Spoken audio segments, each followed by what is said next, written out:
নমস্কাৰ। ৰয়েল কে কালচাৰৰ সমূহ দৰ্শকক আমাৰ এই ৰাশিফলৰ ক্ৰমলৈ আদৰণি জনালোঁ।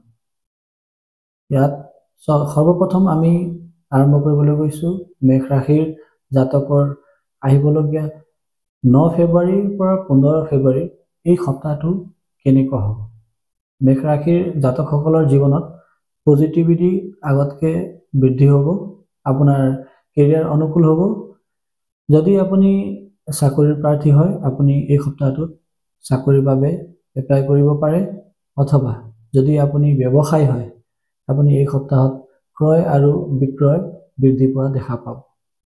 এই সময় আপোনাৰ বাবে অনুকূল, কিন্তু আপুনি খং ৰাগ কমাই আপুনি এই সময়কণক নিজৰ বাবে উপযোগী কৰি তুলিবলৈ চেষ্টা কৰক।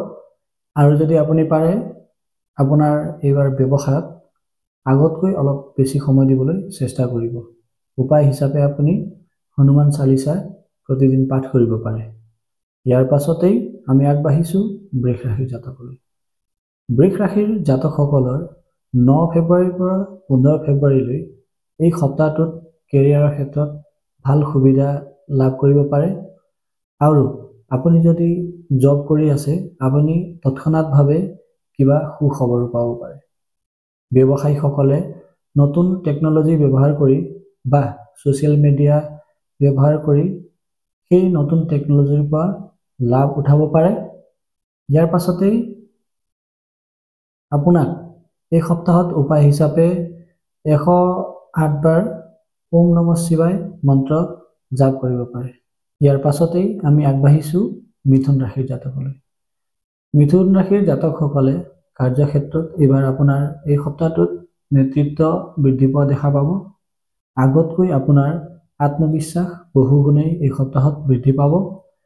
ব্যৱসায়ত আপোনাৰ ফচি থকা পইচা এই সপ্তাহত উঠাবলৈ প্ৰয়াস কৰিব পাৰে। যদি কোনোবাই আপোনাৰ পইচা লৈ থৈছে, এই সপ্তাহত আপোনাক ঘূৰাই দিব পাৰে। আৰু আপোনাৰ এই সপ্তাহত যাত্ৰা কৰিলে সম্পূৰ্ণভাৱে আপুনি সফল হ'ব। তৎক্ষণাৎ যিকোনো পৰিণতিলৈ আপুনি নাযাব, যিমান পাৰে আপুনি সংযতভাৱে ভাবি চিন্তি যিকোনো পৰিণতিলৈ যাব। ইয়াত আপুনি এইবাৰ উপায় হিচাপে ভগৱান গণেশৰ আৰতি প্ৰতিদিনেই কৰিব পাৰে। ইয়াৰ পাছতেই আমি আগবাঢ়িছোঁ কৰ্ক ৰাশিৰ জাতকলৈ। কৰ্ক ৰাশিৰ জাতকসকলে বহুত দূৰৰ পৰা সুখবৰ পাব পাৰে। আপুনি যদি দূৰলৈ যাত্ৰা কৰিম বুলি ভাবি আছে, এই সপ্তাহত আপুনি দূৰলৈ যাত্ৰা কৰিব পাৰে। আপোনাৰ এই সপ্তাহত খৰচ অলপ কমাবলৈ চেষ্টা কৰিব। স্বাস্থ্যৰ প্ৰতি আপুনি আগতকৈ অলপ বেছি ধ্যান দিবলৈ নাপাহৰিব। মানুহৰ লগত আপুনি যিমান পাৰে সৰু সৰু কথাত বিবাদৰ পৰা বাছি চলিবলৈ চেষ্টা কৰিব। আৰু এইবাৰ আপুনি উপায় হিচাপে সোমবাৰে শিৱ মন্দিৰত জল অৰ্পণ কৰিব পাৰে। ইয়াৰ পাছতেই আমি আগবাঢ়িছোঁ সিংহ ৰাশিৰ জাতকলৈ। সিংহ ৰাশিৰ জাতকসকলৰ এই সপ্তাহত কনফিডেন্স আগতকৈ বাঢ়িব। কনফিডেন্স মানে হৈছে আত্মবিশ্বাস। আৰু এই সপ্তাহত আপুনি কেৰিয়াৰত বহু গুণে ধ্যান দিব লাগিব। ব্যৱসায়িক ক্ষেত্ৰতো আপুনি ভাবি চিন্তি কাম কৰিবই লাগিব। আৰু যদি আপুনি ধন সম্বন্ধীয় কিবা নিৱেশৰ কথা ভাবিছে, এই সপ্তাহত আপুনি নকৰাটো বেষ্ট। আৰু যদি কৰে, আপুনি কাৰোবাৰ উপদেশ ল'ব পাৰে। ক'ৰবালৈ যদি যাম বুলি ভাবি আছে, এই সপ্তাহত আপুনি দীঘলীয়া যাত্ৰা কৰিব পাৰে। উপায় হিচাপে আপুনি প্ৰতিদিনে ভগৱান সূৰ্যক অৰ্ঘ্য দিবলৈ নাপাহৰিব। ইয়াৰ পাছতেই আমি আগবাঢ়িছোঁ কন্যা ৰাশিৰ জাতকলৈ। ধনৰ স্থিতিত আপোনাৰ এই সপ্তাহ শুধৰণি হ'ব। এই সপ্তাহত আপুনি যদি চাকৰিৰ প্ৰাৰ্থী হয়, চাকৰিও লাভ কৰিব পাৰে। কন্যা ৰাশিৰ জাতকসকলৰ কেৰিয়াৰৰ ক্ষেত্ৰত সফল হোৱাৰ পৰা এই সপ্তাহত কোনেও বাধা দিব নোৱাৰে। মাত্ৰ আপুনি নিজৰ কৰ্ম কৰি যাব নাপাহৰিব। ব্যৱসায়ত আপুনি সম্পূৰ্ণভাৱে এই সপ্তাহত সফলতা প্ৰাপ্ত কৰিব। স্বাস্থ্যত আপুনি অলপ আগতকৈ বেছিকৈ ধ্যান দিয়াটো উচিত। উপায় হিচাপে প্ৰতিদিনে আপুনি গায়ত্ৰী মন্ত্ৰৰ জাপ কৰিব পাৰে। ইয়াৰ লগতে আমি আগবাঢ়িছোঁ তুলা ৰাশিৰ জাতকলৈ। তুলা ৰাশিৰ জাতকসকলে এই সপ্তাহটোত নিজৰ কৰ্ম স্মাৰ্টভাৱে কৰিবলৈ চেষ্টা কৰক। আপুনি যদি নতুন চাকৰিলৈ এপ্লাই কৰিম বুলি ভাবিছে বা কৰবালৈ যাম বুলি ভাবিছে, এই সপ্তাহত আপুনি যাব পাৰে। ব্যৱসায়ত আপোনাৰ আগতকৈ খৰচ বৃদ্ধি পাব আৰু যিমান পাৰে আপুনি ব্যৱসায়িক প্ৰতিষ্ঠানত কম খৰচ কৰিবলৈ চেষ্টা কৰিব। আপুনি নজনা ব্যক্তিৰ পৰা দূৰত থাকিব, কাৰণ তেওঁ আপোনাৰ কোনো কাম ল'ব আৰু আপোনাক ফচাইও যাব পাৰে। সেইবাবে অজ্ঞাত বা নজনা ব্যক্তিৰ পৰা আপুনি যিমান পাৰে দূৰত থকাটো আপোনাৰ বাবে উচিত হ'ব। জোখতকৈ বেছি আপুনি কাকো ভৰসা নকৰিব। প্ৰতিদিন যদি পাৰে উপায় হিচাপে আপুনি দুৰ্গা চালিচা পাঠ কৰিব পাৰে। শুক্ৰবাৰে আপুনি মা দুৰ্গাক পায়সৰ ভোগ লগাব পাৰে। ইয়াৰ পাছতেই আমি আগবাঢ়িছোঁ বৃশ্চিক ৰাশিৰ জাতকলৈ। বৃশ্চিক ৰাশিৰ জাতকসকলৰ কেৰিয়াৰৰ ক্ষেত্ৰত আগতকৈ অলপ বেছিকৈ সাৱধান হোৱাটো ভাল, কাৰণ আপোনাৰ এই সপ্তাহত খং অলপ বৃদ্ধি পাব পাৰে। আপোনাৰ মুখৰ পৰা যিকোনো শব্দ ওলাই যাব পাৰে, সেইবাবে আপুনি অলপ সংযতভাৱে ভাবি চিন্তি যিকোনো কথা কোৱা উচিত। আপোনাৰ এই সপ্তাহটোত আদৰোৱা প্ৰত্যেক কাম সম্পন্ন হ'ব। ধৰ্ম কৰ্মত আপোনাৰ সময় ব্যতীত হ'ব পাৰে।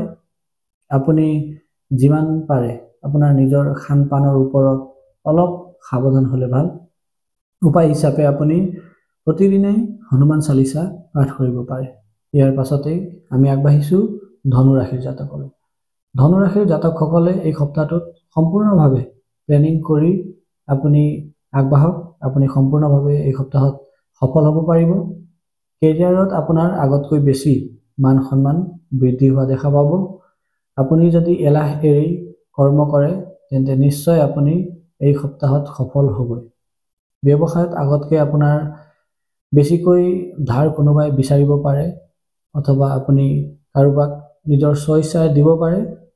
কিন্তু ইয়াত কৈ দিওঁ আপোনাক, আপুনি অলপ সাৱধান হৈ ধাৰ ঋণৰ বোজা বহন কৰিব, কাৰণ ধাৰৰ বোজাই এই সপ্তাহত আপোনাক অলপ কঙালু কৰি যাব পাৰে। ব্যৱসায় আপোনাৰ আগতকৈ বৃদ্ধি পাব। ব্যৱহাৰত আপোনাৰ খং আহিব নিদিব। প্ৰতিদিনেই যদি পাৰে ভগৱান বিষ্ণুৰ আৰতি কৰিব পাৰে। ইয়াৰ পাছতেই আমি আগবাঢ়িছোঁ মকৰ ৰাশিৰ জাতকলৈ। মকৰ ৰাশিৰ জাতকসকলৰ কেৰিয়াৰত আপোনাৰ কষ্ট কৰিবলৈ নাপাহৰিব, কাৰণ আহি থকা সময়ত এতিয়া কৰা কষ্টই আপোনাৰ সুফল প্ৰাপ্ত কৰিব পাৰিব। মকৰ ৰাশিৰ জাতকসকলে ধৈৰ্য সহকাৰে সকলো কাম কৰা উচিত। ব্যৱসায়ত আগতকৈ আপুনি অলপ সময় বেছিকৈ দিবলৈ চেষ্টা কৰক। উপায় হিচাপে প্ৰতিদিনে আপুনি ওম নমঃ শিৱায় মন্ত্ৰৰ জাপ কৰিব পাৰে। লগতে আপুনি ভগৱান ভোলানাথক সোমবাৰে জলো অৰ্পণ কৰিব পাৰে। ইয়াৰ পাছতেই আমি আগবাঢ়িছোঁ কুম্ভ ৰাশিৰ জাতকলৈ। কুম্ভ ৰাশিৰ জাতকসকলৰ এই সপ্তাহটোত ক্ৰিয়েটিভিটি আগতকৈ বেছি বৃদ্ধি পাব। আপুনি ব্যৱসায়ত আগতকৈ ভাল ধৰণে বহি লোৱাটো এই সপ্তাহত আপোনাৰ বাবে বেষ্ট হ'ব, কাৰণ ধনৰ স্থিতি এই সপ্তাহত আপোনাৰ বৃদ্ধি পাব। কিন্তু আপুনি নিজে ব্যৱসায়ত সম্পূৰ্ণভাৱে সংলগ্ন হৈ বেছিকৈ সময় দিবলৈ চেষ্টা কৰিব। উপায় হিচাপে এই সপ্তাহত আপুনি হনুমান চালিচা পাঠ কৰিব পাৰে। ইয়াৰ লগতে মীন ৰাশিলৈ আগবাঢ়িছোঁ আমি। মীন ৰাশিৰ জাতকসকলে প্ৰত্যেক কাম ভাবি চিন্তিহে কৰিব লাগে। চাকৰিৰ ক্ষেত্ৰত আপুনি নিজৰ কাম সময়মতে সম্পূৰ্ণ কৰিবলৈ চেষ্টা কৰিব। ব্যৱসায়ত আপোনাৰ আগতকৈ ধনৰ স্থিতি বহুত ভাল হ'ব, কিন্তু আপোনাৰ এই সপ্তাহত খৰচো বৃদ্ধি পাব পাৰে। মীন ৰাশিৰ জাতকসকলে যদি যাত্ৰা কৰিম বুলি ভাবি আছে, দূৰণিবতীয়া যাত্ৰা আপুনি নকৰাটো আপোনাৰ কাৰণে শুভ হ'ব। উপায় হিচাপে আপুনি ওম নমো ভগৱতে বাসুদেৱায় এই মন্ত্ৰৰ জাপ প্ৰতিদিনে কৰিব পাৰে। ইয়াৰ লগতেই আজিৰ এই সাপ্তাহিক ৰাশিফলৰ ক্ৰমত আপোনালোকৰ পৰা বিদায় মাগিছোঁ। আপোনাৰ যদি কিবা মিল খাইছে আপুনি আমাক আমাৰ ভিডিঅ'টোত কমেণ্ট কৰি জনাবলৈ নাপাহৰিব, আৰু আমাৰ চেনেল ছাবস্ক্ৰাইব কৰি আমাৰ ৰয়েল কে কালচাৰ পেজটো ফ'ল' কৰিবলৈ নাপাহৰিব। ধন্যবাদ।